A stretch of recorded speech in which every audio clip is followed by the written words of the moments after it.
আমাদের সেনাবাহিনীর প্রতি আক্রমণ করেন না। একটা কমন জিনিস আমি দেখতে পাচ্ছি, সেনাবাহিনী এবং সেনা প্রধানের প্রতি বিদ্বেষ কারো কারো, কি কারণে আজ পর্যন্ত আমি এটা খুঁজে পাইনি। আমরা হচ্ছে একমাত্র ফোর্স যেটা আপনাদের জন্য কাজ করে যাচ্ছি, দাঁড়িয়ে আছি প্ল্যাটফর্মে।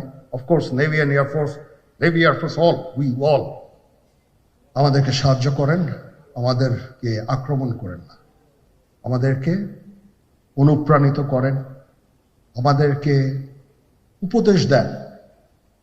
কোনো একটা সমস্যা হয়ে গেলে আমি যেন নুরুদ্দিন স্যারের স্বর্ণপন্ন হই এবং উনি আমাকে উপদেশ দেন, সিনিয়র জেনারেলরা আমাকে উপদেশ দেন, আমি সবার কাছে স্বর্ণপন্ন হই। আমাদের প্রতি আক্রমণ করেন না, উপদেশ দেন। আমরা অবশ্যই ভালো উপদেশ গ্রহণ করব। আমরা একসাথে থাকতে চাই এবং দেশ এবং জাতিকে এগিয়ে নিয়ে যেতে চাই।